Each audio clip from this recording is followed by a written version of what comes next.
আজকে একদম সকাল সকাল উঠে রেডি হয়ে নিয়েছি। আর এটা মনে হয় সব হিজাবিদেরই প্রবলেম হয় যে হিজাব ঠিকঠাক আছে কিনা, অন পয়েন্ট থাকতে হয় সবসময়। আমার ক্ষেত্রে এই জিনিসটা অনেক বেশি হয়। আর আমি যেহেতু হিজাব পরি, সো আমি চেষ্টা করি যখনই একটু বাইরে যাই সব কিছু যেন অন পয়েন্ট থাকে আমার কাছে। এই যে বাতাস লাগলে হিজাবটা উড়ে যাওয়া, এগুলোও কেন যেন এখন আর ভালো লাগে না। আর মা যেহেতু হয়েছি, সব কিছু সবসময় মনের মতো হয় না, সবসময় পরিপাটি থাকতেও পারি না। চেষ্টা করি যতটুকু সময় নিজেকে দেওয়া যায়, যতটুকু পরিপাটি আর কি থাকা যায়। আজকে কেন বাইরে গিয়েছিলাম, নুরাহানের ভ্যাকসিনের ডেট ছিল। আর ভ্যাকসিন শেষ করে আমরা চলে গেলাম উত্তরের সেন্টার পয়েন্টে। আমার ফার্স্ট টাইম ছিল এই জায়গাটাতে, বাট আমি খুবই কষ্ট পেয়েছি যে এখানে একদমই চুপচাপ, ঠান্ডা ছিল, সেরকম কোনো আউটলেট এখনো এসে পারে নাই। সো আমার কাছে মনে হচ্ছিল আমি একটা ভুতুরে জায়গায় চলে আসছি। কি বলবো, মিক্সড ফিলিংস ছিল যে আমি সবসময় নতুন জায়গাতে যেতে পছন্দ করি, বাট আমার কাছে মনে হচ্ছিল যে কেন আসলাম এখানে, এত চুপচাপ কেন।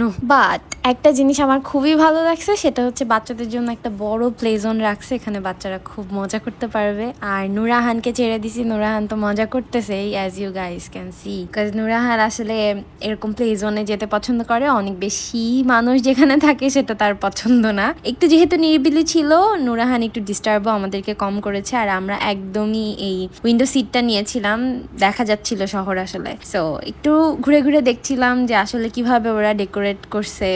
খারাপ না, বাট আমি যেটা জানতে পেরেছি স্টুডেন্ট মুভমেন্টের পর থেকে ওদের এখানে মানুষজন একটু কম আসতেছে। সো হ্যাঁ, এটা হয়তো বা কিছুদিন পর ঠিক হয়ে যাবে আই গেস। গেস্ট কম থাকার কারণে সালাদ বোলটা আমার কাছে একদমই ডিসগাস্টিং লাগছে, একদমই বিচ্ছিরি ছিল। আমি সবসময় এটা প্রেফার করি শেফ টেবল গেলে, বাট ভালো লাগে না একদমই। What ever. পরে নিলয় কেএফসি থেকে কিছু একটা অর্ডার করছিল, সেটা খেয়ে আমরা সার্ভাইভ করছি। আর এই যে আমার ছেলের এই গাড়িটা ওই দিনই সে কিনেছিল, অ্যান্ড ওই দিনই সে সেখান থেকে শেফ টেবল থেকে উদ্বোধন করেছে, সেখানেই সে চালিয়েছে। সেখানে নুরাহান ইউজুয়ালি অপরিচিত মানুষজনের কাছে যায় না, বাট যখন যায়, যখন কাউকে পছন্দ হয়, তার কোলে গেলে আর আসতে চায় না। এরকমই সিচুয়েশন ফেস করতেছিলাম আমরা। নুরাহানকে ধরে রাখা যাচ্ছিল না, নীলা একবার এক একজনের কাছ থেকে তাকে নিয়ে আসতেছে। বাবা মায়ের জন্য এই জিনিসটা কত বেশি অকওয়ার্ড, রাইট? এক একজনের কাছে যে দাঁড়ায় থাকতেছে, তাদের সাথে কথা বলার চেষ্টা করতেছে।